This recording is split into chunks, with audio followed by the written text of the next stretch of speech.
নমস্কাৰ, মই ৰঞ্জন চৌধুৰী। এতিয়া আকৌ মহাভাৰত উপায় নাই, কাৰণ পৰিস্থিতি এনেকুৱা। এই মহাভাৰতৰ যুগ বুলি নহয়, এই মানে মহাভাৰতত কি আছিলে, বিনাশকালে বিপৰীত বুদ্ধি। এতিয়া এনেকুৱা হৈছে যে অমৃতকাল, এতিয়া কিন্তু মহাভাৰতৰ কালটো নাই। মানে এতিয়া অমৃতকালতো চাগে বিপৰীত বুদ্ধি হৈ আছে নেকি।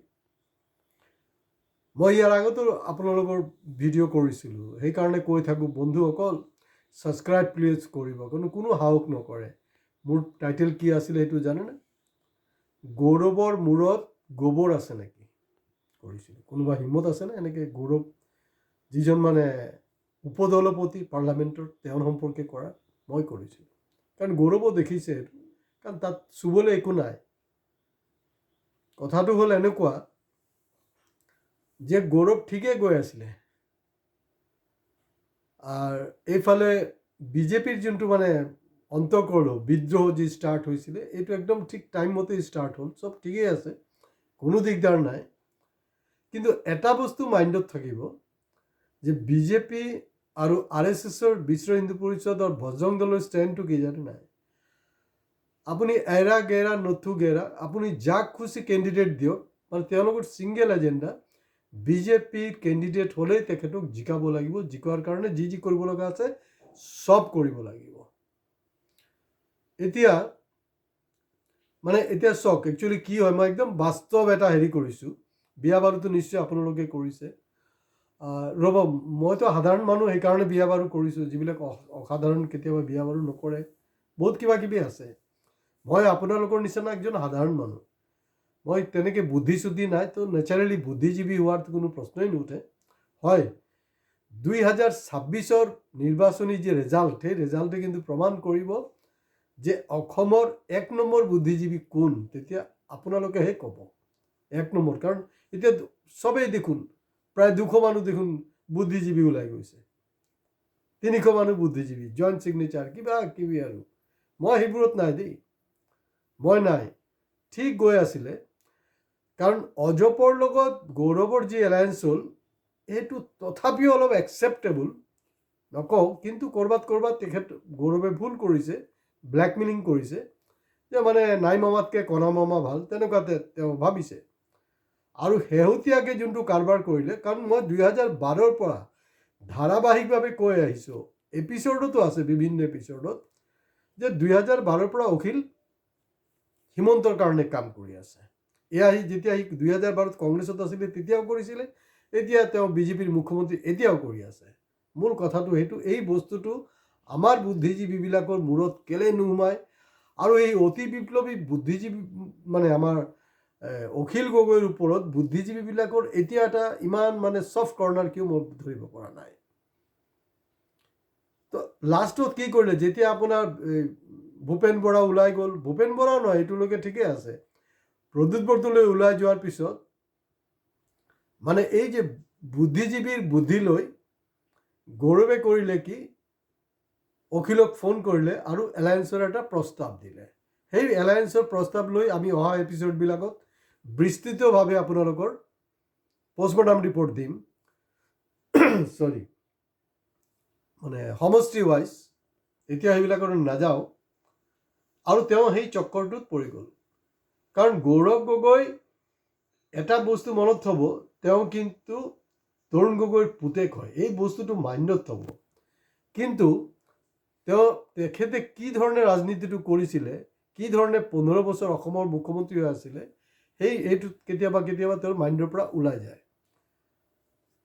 তো আপোনাক বুদ্ধি কোনে দি আছে?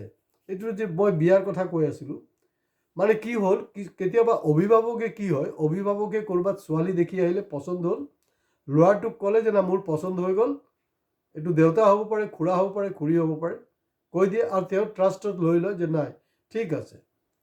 কিন্তু এইটো আজি নহয়, এইটো ধৰি লওক বহু আগত হিন্দী ফিল্মবিলাকত সেইটো ঠিকেই আছিলে মোটামুটি। এতিয়া যোনটো বাস্তৱ ফিল্ম চলি আছে অমৃতকালত, তাত কিন্তু সেইবিলাক এফেক্টিভ নহয়। গতিকে আপুনি যেতিয়া বিয়া বাৰু কৰিব, অভিভাৱক নিশ্চয় যাব, কিন্তু আপোনালোকে ট্ৰাই কৰিব, মানে মই নতুন প্ৰজন্মক জনাব বিচাৰিছোঁ যে প্ৰথমতে আপোনালোকে চইচ কৰিব। হয়তো আপোনালোকৰ চইচতো ভুল হ'ব পাৰে, তাৰপিছত অভিভাৱকক পঠিয়াব, যোনটো মই কৰিছিলোঁ। কাৰণ মোৰ অভিভাৱকে মোৰ কাৰণে ছোৱালী চাবলৈ গৈ আহি ক'লে যে এই কিবা কিবি ক'লে আৰু।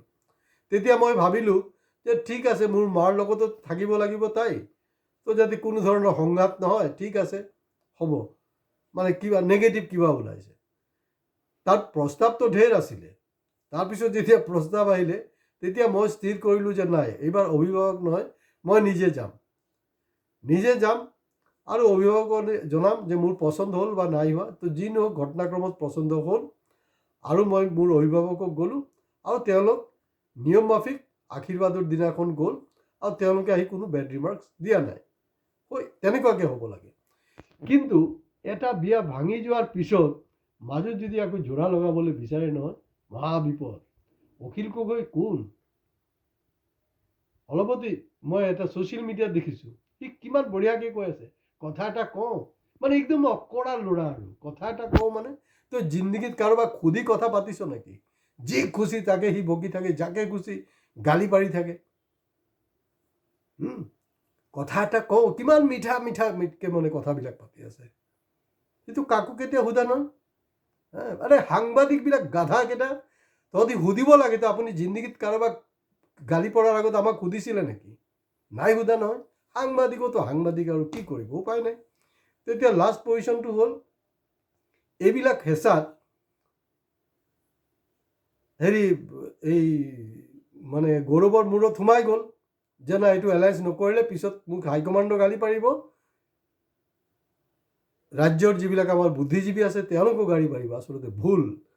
লিডাৰশ্বিপটো হ'ল কি কনফিডেন্স, ফিল্ড ষ্টাডি, আৰু বেলেগ কোনো ফাণ্ডা নাই। এইটোৱে ফাণ্ডা।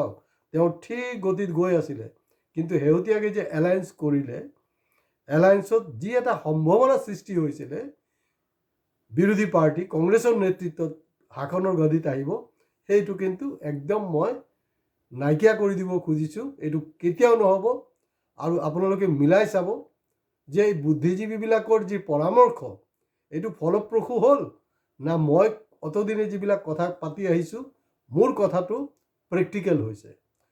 গতিকে কেতিয়াও ৰাজনীতিত কাৰো হেৰিত নহয়, নিশ্চয় এডভাইচ ল'ব লাগিব, কিন্তু এডভাইচৰ নামত এতিয়া এনেকুৱা এটা হৈছে, মানে নেৰেটিভছটো এনেকৈ দিয়া হৈছে যে মানে যিহেতু প্ৰদূটো ওলাই গ'ল, হলটেকত পৰিছে, গতিকে তেওঁ এলায়েন্স কৰিলে। আৰু একজেক্টলি অখিলে এইটো কৰি আছে।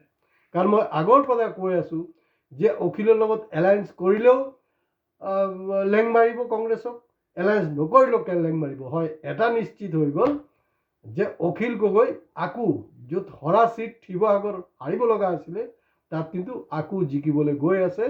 এইটো হ'ল বিনাশকালে বিপৰীত বুদ্ধি পৰিণতি। গতিকে আজি ইয়াতে শেষ কৰিছোঁ। পিছত সমষ্টি ৱাইজ আমি নিশ্চয় ব্যাখ্যা কৰিম। আৰু আমাৰ যিবিলাক ভিউৱাৰ্ছ আছে তেওঁলোকক ৰিকুৱেষ্ট কৰিছোঁ, আপোনালোকে কমেণ্টছ বক্সত কমেণ্টছ দিব যে কোনটো সমষ্টিৰ কি নেৰেটিভটো ঠিক হ'ব। সেইমতে আমি চেষ্টা কৰিম 126টা সমষ্টিৰ নেৰেটিভটো টানিবলৈ। গতিকে আপোনালোকে লাইক কমেণ্টছৰ লগত প্লিজ ছাবস্ক্ৰাইব কৰিব আৰু মহাভাৰতৰ কৃষ্ণৰ কথা নাপাহৰিব। মই লাষ্ট এপিছ'ডতো মহাভাৰতক মেনশ্যন কৰিছোঁ, আজিও কৈ আছোঁ যে বিনাশকালে বিপৰীত বুদ্ধি। নমস্কাৰ।